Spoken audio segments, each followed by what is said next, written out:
പവിത്രത്തിന്റെ ഒരു അപ്കമിങ് എപ്പിസോഡിലേക്ക് എല്ലാവർക്കും സ്വാഗതം. വേദയും വിക്രമും ഉറങ്ങാനായി കിടക്കുന്നു. കുറച്ചു കഴിഞ്ഞതും വേദ ഉറങ്ങി എന്ന് ഉറപ്പുവരുത്തി വിക്രം പതിയെ എഴുന്നേറ്റ് ഒരു ഷർട്ട് ധരിച്ച് ഹാളിലേക്ക് ചെല്ലുന്നു. പെട്ടെന്നാണ് വിക്രം അത് കാണുന്നത്. ആരോ ഒരാൾ തലവഴി പുതപ്പ് പുതച്ചുകൊണ്ട് ഹാളിൽ നിന്നും പുറത്തേക്ക് ഇറങ്ങി പോകുന്നു. ആൾക്ക് പിറകെ വിക്രം പതിയെ ആളറിയാതെ ചെല്ലുവാണ്. വിക്രം വിചാരിച്ചു ഇത് വിഷയേട്ടനോ വിനയേട്ടനോ ആരെങ്കിലും ഒരാളായിരിക്കും. അപ്പോൾ ഇവരാരോ ആണ് ഭവാനിയെ കൊന്നിട്ടുള്ളത്. തെളിവ് നശിപ്പിക്കാൻ പോകുന്ന പോക്കാണെന്ന് വിക്രം മനസ്സിൽ ഉറപ്പിക്കുന്നു. അങ്ങനെ ആൾക്ക് പിറകെ ആളറിയാതെ അങ്ങനെ കുറച്ച് ദൂരം പോകുന്നുണ്ട്. ആളഴിഞ്ഞൊരു പ്രദേശത്തെത്തുന്നു. ഈ പുതപ്പ് തലയിലൂടെ പുതച്ച് നടക്കുന്ന ആൾ പതിയെ അവിടെ ഇരിക്കുന്നുണ്ട്. എന്നിട്ടൊരു കുഴി കുഴിക്കുന്നു. വിക്രം പതുക്കെ പിറകിലൂടെ ചെന്ന് ആ പുതപ്പങ്ങ് വലിച്ചു മാറ്റുവാണ്. അപ്പോഴാണ് വിക്രം ഞെട്ടിപ്പോകുന്നത്. അത് നമ്മുടെ ശ്രീജയായിരിക്കും.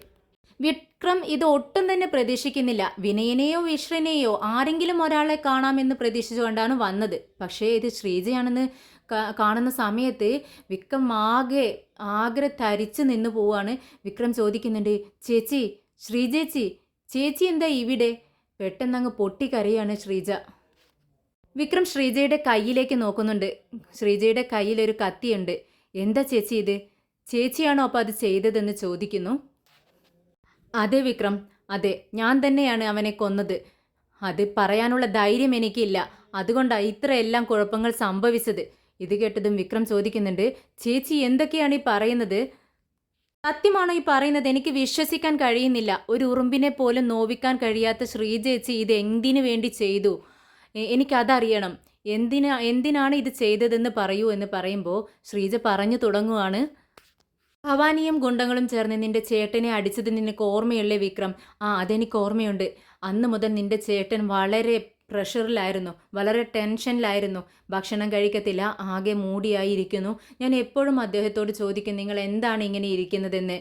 പക്ഷേ നിന്റെ ചേട്ടൻ പറയും, ഞാൻ ഒരു കൊള്ളരുതാത്തവനായി പോയല്ലോ എന്ന്. എന്നെ ഇത്ര പേര് ചേർന്ന് അടിച്ചിട്ടും എനിക്ക് തിരിച്ചൊന്നും ചെയ്യാൻ പറ്റിയില്ല. ഒരാളാണെങ്കിലും അയാൾ എന്നെ അടിച്ചാൽ തിരിച്ചടിക്കാൻ കഴിയുന്നില്ല എനിക്ക്. അതുകൊണ്ടാണ് ഞാൻ ഇത്ര സങ്കടപ്പെട്ടിരിക്കുന്നത്. ഇത് കേട്ടതും ശ്രീജയ്ക്ക് ഒരുപാട് വിഷമമാവുന്നുണ്ട്. ശ്രീജ വീണ്ടും വിക്രമിനോട് പറയുന്നുണ്ട്, നിന്റെ ഈ ചേട്ടൻ്റെ വിഷമം കണ്ട് എനിക്ക് ഒരുപാട് വിഷമം എനിക്കും തോന്നാറുണ്ട്. ചേട്ടനേക്കാൾ കൂടുതൽ വിഷമമാണ് എനിക്കുണ്ടാവാറുള്ളത്. അങ്ങനെ ഞാൻ ചിന്തിച്ചു, എന്തെങ്കിലും ഒരിക്കൽ ഞാൻ അവനോട് പകരം ചോദിച്ചിരിക്കും.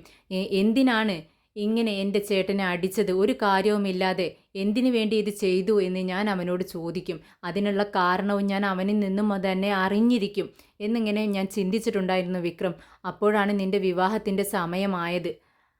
മണ്ഡപത്തിലെ ജോലിക്കാരെ ഒരാൾ പറയുന്നത് കേട്ടു. അവർ നേരം വൈകിയത് അവരുടെ ഗോഡൗണിലെ ഭവാനിയുടെ ഗോഡൗണിലെ വർക്കുണ്ടായിരുന്നു. ആ വർക്ക് കഴിഞ്ഞു വരാൻ വേണ്ടി നേരം വൈകിയതാണെന്ന് പറയുന്നത് കേട്ടു. അത് തന്നെയാണ് ഒരു തക്കമെന്ന് എനിക്ക് തോന്നി. അവനോട് ചോദ്യങ്ങൾ ചോദിക്കാനുണ്ടായിരുന്നു. എനിക്ക് കുറച്ച് ചോദ്യങ്ങൾ ചോദിക്കാനുണ്ടായിരുന്നു. അത് ചോദിക്കണമെന്ന് മനസ്സിൽ ഉറപ്പിച്ചു. അങ്ങനെ പതിയെ ഞാൻ ആ പണിക്കാരോട് ഞാൻ ചെന്ന് ചോദിച്ചു, ഈ ഭവാനിയുടെ ഗോഡൗൺ എവിടെയാണെന്ന്. അങ്ങനെ ആരും അറിയാതെ ഞാൻ അവിടെ ചെന്നു. അങ്ങനെ ഭവാനിയുടെ അടുത്തെത്തിയതും വിക്രം ശ്രീജയോ ചോദിക്കുന്നുണ്ട്, എടാ എന്തിനാടാ എൻ്റെ ചേട്ടനെ നീ അടിച്ചതെന്ന് ചോദിക്കുകയാണ്. ഉടനെ ഭവാനി ശ്രീജയെ കണ്ടതും ചോദിക്കുന്നുണ്ട്, ഓ നീ ആ വിശ്വത്തിൻ്റെ ഭാര്യയല്ലേ, നിന്നെ ഞാൻ കണ്ടിട്ടുണ്ട്, എന്തിനാടി ഇവിടെ വന്നത് എന്ന് ചോദിക്കുക. ഭവാനിയാണെങ്കിൽ നമ്മുടെ ശ്രീനിവാസൻ സാറിനോട് അങ്ങോട്ടേക്ക് വരാൻ പറഞ്ഞിട്ടിരിക്കുകയാണ്. ശ്രീനിവാസനെ കൊല്ലാനുള്ള തയ്യാറെടുപ്പോടു കൂടിയാണ് ഭവാനി ആ സമയം അവിടെ നിന്നിരുന്നത്. അങ്ങനെയുള്ളൊരു മാനസികാവസ്ഥയിൽ നിൽക്കുന്ന സമയത്താണ് ശ്രീജ അങ്ങോട്ട് കയറി ചെല്ലുന്നത്. എല്ലാ ദേഷ്യം കൂടി ഭവാനി അവളുടെ നേരെ അങ്ങ് തീർക്കുകയാണ്. ആദ്യം തന്നെ ഭവാനി അവളെ പിടിച്ചങ്ങ് തള്ളുന്നുണ്ട്. ഉടനെ തന്നെ ശ്രീജയ്ക്ക് അത് ഇഷ്ടപ്പെടുന്നില്ല. ശ്രീജ തൻ്റെ കാലിലുണ്ടായിരുന്ന ചെരുപ്പെടുത്ത് അവനെ തലങ്ങും വിലങ്ങും അങ്ങ് അടിക്കുകയാണ്. അപ്പോഴൊക്കെ ഭവാനി വിളിച്ച് പറയുന്നുണ്ട്, നീ പൊക്കോ, നിനക്ക് പോകുന്നതാണ് നല്ലത്, അല്ലെങ്കിൽ ഇവിടെ 2 കൊല നടക്കും.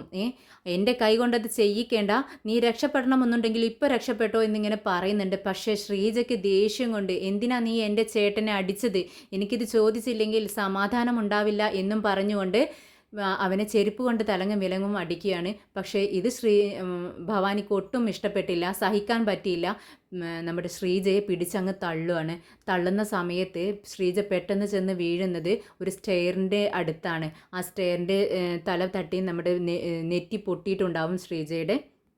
അപ്പോഴേക്കും ഭവാനി പെട്ടെന്ന് ചെന്ന് നമ്മുടെ ശ്രീജയുടെ വായെല്ലാം മൂടിക്കെട്ടി ഒരു ഒഴിഞ്ഞ സ്ഥലത്ത് കൊണ്ടുപോയി ഇരുത്തി കൈയും കാലുമൊക്കെ കൈകളെല്ലാം കെട്ടി വെക്കുകയാണ്.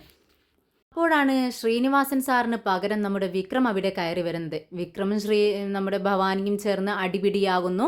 അങ്ങനെ വിക്രം തൻ്റെ കയ്യിലുണ്ടായിരുന്ന വടി കൊണ്ട് ഭവാനിയുടെ തലക്കടിക്കുകയാണ്. ഭവാനി ബോധം കെട്ട് വീഴുന്നുണ്ട്. പക്ഷേ വിക്രം വിചാരിക്കുന്നത് ഭവാനി മരിച്ചു എന്നാണ്. വിക്രം പതുക്കെ അവൻ്റെ മൂക്കിന് താഴെ വിരൽ വെച്ച് നോക്കുന്നുണ്ട്. പക്ഷേ ശ്വാസം പെട്ടെന്ന് ഇല്ലാത്തതുപോലെ വിക്രമിന് തോന്നുന്നുണ്ട്. വിക്രം ഭവാനി മരിച്ചു എന്ന് ചിന്തിച്ചുകൊണ്ട് ആകെ അലമുറിട്ട് കരയുന്നൊക്കെയുണ്ട്. എന്നാൽ ഇതെല്ലാം നമ്മുടെ ശ്രീജ അപ്പുറത്തിരുന്ന് കാണുന്നുണ്ട്. ശ്രീജ അവിടെയുള്ള വിവരം നമ്മുടെ വിക്രമിന് അറിയത്തില്ല. എന്നാൽ വിക്രമും ഭവാനിയും ചേർന്ന് അടിപിടി ഉണ്ടാക്കുന്നത് നമ്മുടെ ശ്രീജ കാണുന്നുണ്ട്. അങ്ങനെ ഇവൻ മരിച്ചു എന്ന് വിചാരിച്ച് വിക്രം തിരിഞ്ഞു നിന്നുകൊണ്ട് തലയിലൂടെ ഇങ്ങനെ തലയിൽ കൈവച്ച് ഇങ്ങനെ നിൽക്കുകയാണ്. ഇനി എന്ത് ചെയ്യണമെന്ന് അറിയാതെ അപ്പുറത്തേക്ക് തിരിഞ്ഞു നിൽക്കുകയാണ്. പെട്ടെന്നാണ് ഭവാനിക്ക് ബോധം വരുന്നത്. പെട്ടെന്ന് അങ്ങ് എഴുന്നേറ്റ് തൻ്റെ കയ്യിലുണ്ടായിരുന്ന ഒരു റിവോൾവർ കൊണ്ട് നമ്മുടെ വിക്രമിനെ വെടിവെക്കാൻ നോക്കുവാണ്. ഇത് കണ്ട് നമ്മുടെ ശ്രീജയ്ക്ക് ഒട്ടും സഹിക്കുന്നില്ല. ശ്രീജ കുതിറി മാറിക്കൊണ്ട് കയ്യിലെ കെട്ടെല്ലാം അഴിച്ച് ഓടി വരുവാണ്. അതാ ഭവാനിയോ വിക്രമോ കാണുന്നില്ല. തൊട്ടടുത്തുണ്ടായിരുന്ന ഒരു കത്തിയെടുത്ത് ശ്രീജ മുതുകിൽ കുത്തുവാണ്. ഭവാനിയുടെ മുതുകിൽ ഒറ്റ കുത്ത് അങ്ങ് കൊടുക്കുന്നുണ്ട്. ശ്രീജയുടെ ഈ ഒരൊറ്റ കുത്തിൽ തന്നെ ഭവാനി താഴെ വീഴുന്നുണ്ട്. എന്നാൽ ഇതൊന്നും അറിയാതെ അവിടെ നിന്നും ആകെ അപ്സെറ്റായി വിക്രം ഇറങ്ങി മണ്ഡപത്തിലേക്ക് പോവുകയാണ്. പിറ്റേ ദിവസം വിക്രമിൻ്റെയും വേദയുടെയും വിവാഹമായിരുന്നു. എല്ലാവരും ആ തിരക്കിലാണ്. അങ്ങനെ ശ്രീജ ആ കത്തി ഭവാനിയുടെ ശരീരത്തിൽ നിന്നും വലിച്ചൂരി എന്ത് ചെയ്യണമെന്നറിയാതെ കുറച്ചു നേരം ഇരുന്ന് കരഞ്ഞുകൊണ്ട് അത് സാരിത്തലപ്പിൽ ചുറ്റി ആരും കാണാതെ ഒളിച്ചു വെക്കുകയാണ്. എന്നിട്ടൊരു ഓട്ടോയിൽ കയറി നേരെ വീട്ടിലേക്കാണ് പോകുന്നത്. ആരും തന്നെ വീട്ടിലില്ല. എല്ലാവരും മണ്ഡപത്തിലാണ്. വിക്രമിൻ്റെയും വേദയുടെയും വിവാഹത്തിൻ്റെ ഭാഗമായി എല്ലാവരും തലേ ദിവസമാണല്ലോ. അങ്ങനെ അവരെല്ലാം മണ്ഡപത്തിലാണ്. ഉമ്മറത്ത് ചെന്നിരുന്ന് ശ്രീജ അങ്ങനെ കുറച്ചു നേരം കരഞ്ഞ് എന്ത് ചെയ്യണമെന്ന് അറിയുന്നില്ല. ശ്രീജയ്ക്ക് ആകെ ടെൻഷനായതാണ്. പെട്ടെന്ന് അവിടെ നിന്നും ഒരാളെ കൊന്നു എന്നോ കൊല്ലാൻ വേണ്ടിയല്ലല്ലോ ശ്രീജ പോയത്. പക്ഷെ അബദ്ധത്തിലാണെങ്കിലും കൊന്നല്ലോ എന്ന് ചിന്ത വീട്ടിലെത്തിയപ്പോഴാണ് ശ്രീജയ്ക്ക് മനസ്സിലാവുന്നത് താൻ ചെയ്തത് എത്ര വലിയൊരു കുറ്റമാണെന്ന്. പക്ഷെ അപ്പോഴും ശ്രീജയ്ക്ക് കുറ്റബോധം ഒന്നും തോന്നിയിരുന്നില്ല. അത്രയും വലിയൊരു ഗുണ്ടയാണല്ലോ അവൾ ഇല്ലാതാക്കിയത്. അതുകൊണ്ട് തന്നെ ടെൻഷനൊന്നും അത്ര വലിയ കുഴപ്പമായിട്ട് അവൾക്ക് തോന്നിയില്ല അത്. എന്നിട്ട് പെട്ടെന്ന് തന്നെ ആ കത്തി അവിടെ കുഴിച്ചിടുകയായിരുന്നു ആരും കാണാതെ. എന്നിട്ട് നേരെ സാരിയെല്ലാം മാറ്റി മണ്ഡപത്തിലെത്തുവാണ് ശ്രീജ. പക്ഷേ ഇതാരും ശ്രദ്ധിക്കുന്നില്ല. ശ്രീജ പെട്ടെന്ന് ഡ്രസ്സ് മാറിയതോ ഒന്നും തന്നെ ആരും ശ്രദ്ധിക്കുന്നില്ല. പക്ഷേ വിവാഹ വീഡിയോ കണ്ട സമയത്ത് വിക്രം ഇത് ശ്രദ്ധിച്ചിട്ടുണ്ടായിരുന്നു. അങ്ങനെ ഈ കഥകളെല്ലാം വിക്രമിനോട് ശ്രീജ പറഞ്ഞുകൊണ്ട് പൊട്ടിക്കരയാൻ നിന്നിട്ട് ഞാൻ തെറ്റ് ചെയ്തു വിക്രം എന്ന് പറയാണ്. വിക്രമും പറയുന്നുണ്ട് ചേച്ചി എത്ര വലിയ തെറ്റാണ് ചെയ്തതെന്ന് ചേച്ചിക്ക് വല്ല ബോധവുമുണ്ടോ എന്ന് ചോദിക്കുകയാണ്. എനിക്കറിയാം വിക്രം, ആദ്യം എനിക്ക് ആ ബോധം ഉണ്ടായിരുന്നില്ല. പക്ഷെ പോലീസ് ഭവാനിയെ കൊന്നത് നീയാണെന്ന് പറഞ്ഞ് നിന്നെ അറസ്റ്റ് ചെയ്യാൻ വന്നപ്പോഴാണ് ഞാൻ ചെയ്ത തെറ്റിനെ കുറിച്ച് എനിക്ക് മനസ്സിലായത്. പിന്നെ ഞാൻ മിണ്ടാതെ നിന്നത് നീയല്ല അത് എന്ന് തെളിഞ്ഞു കഴിഞ്ഞാൽ നിന്നെ വെറുതെ വിടുമല്ലോ, അതുകൊണ്ടാണ് ഞാൻ മിണ്ടാതിരുന്നത്. പക്ഷേ എനിക്കിപ്പോൾ മനസ്സിലായി നീ അല്ല ആ കുറ്റം ചെയ്തത് എന്ന് തെളിഞ്ഞ് നീ പുറത്തിറങ്ങിയാലും അവർ ആ കൊലയാളിയെ അന്വേഷിക്കുമെന്ന് എനിക്ക് ഉറപ്പായി. അതുകൊണ്ട് ഞാൻ ഈ കത്തിയെടുത്ത് നാളെ രാവിലെ തന്നെ പോലീസിൽ സറണ്ടർ ആവാൻ വേണ്ടിയാണ് ഞാൻ ഇത് എടുക്കാൻ വന്നത് എന്ന് ശ്രീജ പറയുകയാണ്. അത് കേട്ടതും വിക്രം അങ്ങ് പൊട്ടിത്തെറിക്കുകയാണ്. എന്താ പോലീസ് സ്റ്റേഷനിലേക്ക് ചെല്ലാനോ? ഇതെന്താ ചേച്ചി പൊട്ടത്തരം പറയുന്നത്? അവിടെ ചെന്നാൽ ചേച്ചി അവരെ അറസ്റ്റ് ചെയ്യില്ലേ? ചെയ്തോട്ടെ വിക്രം. അതുകൊണ്ട് തന്നെ ഇതെല്ലാം അവസാനിക്കുമല്ലോ. എന്നെ അവർ അറസ്റ്റ് ചെയ്യട്ടെ. ഞാനും അത് തന്നെയാണ് ചിന്തിക്കുന്നത്. ഇത് കേട്ടതും വിക്രം പറയുന്നുണ്ട് ചേച്ചി ഇക്കാര്യം ആരോടെങ്കിലും പറഞ്ഞിട്ടുണ്ടോ? ഇല്ല വിക്രം, ഞാൻ നിന്റെ ചേട്ടനോട് പോലും പറഞ്ഞിട്ടില്ല. ചേട്ടൻ അറിഞ്ഞാലുണ്ടല്ലോ എന്നേക്കാൾ ഉപരി ചേട്ടൻ ഇക്കാര്യത്തിൽ വിഷമിക്കും. ചേട്ടൻ ഇതൊന്നും സഹിക്കാൻ പറ്റത്തില്ല. അതുകൊണ്ടാണ് ഞാൻ ആരോടും പറയാത്തത്. എന്നാൽ ഇനി മുതൽ ഇത് ആരോടും ഇനിയും പറയേണ്ട ആവശ്യമില്ല. വീട്ടിൽ ആരോടും പറയരുത്, പോലീസിലും പറയരുത്. എന്താ വിക്രം നീ പറയുന്നത്? ഞാൻ പറയുന്നത് ചേച്ചി അങ്ങ് അനുസരിച്ചാൽ മതി. ഇതെന്ത് ചെയ്യണമെന്ന് എനിക്കറിയാം, ഞാൻ ചെയ്തോളാം. ഇല്ല വിക്രം, ഞാൻ പോലീസിൽ ഇക്കാര്യം പറയുമെന്ന് ശ്രീജ വീണ്ടും പറയുന്നുണ്ട്. അപ്പോൾ വിക്രം ചോദിക്കുന്നുണ്ട്, ചേച്ചി വീട്ടുകാരെ ചേച്ചി ആലോചിക്കുന്നുണ്ടോ? ചേട്ടനെ കുറിച്ചോ നമ്മുടെ മോളെ കുറിച്ചോ ചേച്ചി ചിന്തിക്കണം. അവൾ ഒരിക്കലും അമ്മയില്ലാതെ വളരില്ല. ഇല്ല വിക്രം, അവളെ വളർത്താൻ നമ്മുടെ വേദയുണ്ടല്ലോ, സ്വന്തം മകളെ പോലെ അവൾ വളർത്തും. അവൾ നല്ലൊരു അമ്മയായി തന്നെ എൻ്റെ മോളെ വളർത്തുമെന്ന്, എന്നേക്കാൾ ഉപരി നല്ലൊരു അമ്മയായി അവൾ വളർത്തുമെന്ന് എനിക്ക് ഉറപ്പുണ്ട്. പിന്നെ നിൻ്റെ വിശ്വേട്ടന് നീയില്ലേ, അത്രയും മതി എനിക്ക് എന്ന് പറയുവാണ്. പക്ഷേ നമ്മുടെ വിക്രം സമ്മതിക്കുന്നില്ല. വിക്രം പറയുന്നുണ്ട്, ഇല്ല ചേച്ചി, ഇക്കാര്യം ആരോടും പറയില്ലെന്ന് ചേച്ചി എനിക്ക് സത്യം ചെയ്തതാ എന്ന് പറഞ്ഞ് കൈ നീട്ടി പിടിക്കുകയാണ് വിക്രം. പക്ഷേ ശ്രീജ പറയുന്നുണ്ട്, പറ്റത്തില്ല വിക്രം, എനിക്കങ്ങനെ ഒരു സത്യം നിനക്ക് ചെയ്തു തരാൻ പറ്റില്ല, എൻ്റെ മനസ്സതിനെ അനുവദിക്കുന്നില്ല എന്ന് പറയുകയാണ്. അപ്പോൾ വിക്രം പറയുന്നുണ്ട്, ചേച്ചി എനിക്ക് സത്യം ചെയ്തു തന്നില്ലെങ്കിലും ചേച്ചിയെ കൊണ്ട് ചെയ്യിക്കാൻ എനിക്കറിയാം എന്ന് പറഞ്ഞ് ശ്രീജയുടെ കൈയെടുത്ത് അവൻ സ്വന്തം തലയിൽ വെക്കുകയാണ്. എന്നിട്ട് പറയുന്നുണ്ട്, ചേച്ചി ഒരിക്കലും എന്നെ സത്യം, നമ്മുടെ മോളെ സത്യം വെച്ച് ഒരിക്കലും ഇക്കാര്യം ആരോടും പറയരുത് എന്ന് പറയുകയാണ്. ഇത് കേട്ടതും ശ്രീജ ഒന്നും പറയാൻ കഴിയാതെ നിന്ന് കരയുവാണ്. ശ്രീജ ചോദിക്കുന്നുണ്ട്, എന്താ വിക്രം നീ വേദയെക്കുറിച്ച് ചിന്തിക്കാത്തത്? ഇക്കാര്യം നീ ഏറ്റെടുത്താൽ നമ്മുടെ വേദയുടെ സ്ഥിതി എന്താവുമെന്ന് നീ ചിന്തിച്ചിട്ടുണ്ടോ എന്ന് ചോദിക്കുകയാണ്. ചേച്ചി അതെല്ലാം ഞാൻ ചിന്തിച്ചു. വേദ എന്നേക്കാൾ ഉപരി ബുദ്ധിശാലിയാണ്. അവൾ എങ്ങനെയെങ്കിലും ജീവിക്കും, ഞാനില്ലെങ്കിലും അവൾ ജീവിക്കും. പക്ഷേ ചേച്ചിയുടെ കാര്യം അങ്ങനെയല്ല. എന്തായാലും ഞാൻ പോവാണെന്നും പറഞ്ഞ് വിക്രം അവിടെ നിന്നും ഇറങ്ങി പോവാണ്. പിറ്റേ ദിവസം കേസിൻ്റെ ഹിയറിംഗ് നടക്കുന്ന ദിവസമാണ്. അന്നേ ദിവസം വിക്രം നേരെ കോടതിയിലെത്തുന്നു. ജഡ്ജും വിക്രമിൻ്റെ വക്കീലായി നമ്മൾ ശങ്കരനാരായണനും എല്ലാവരും കോടതിയിലെത്തുന്നുണ്ട്.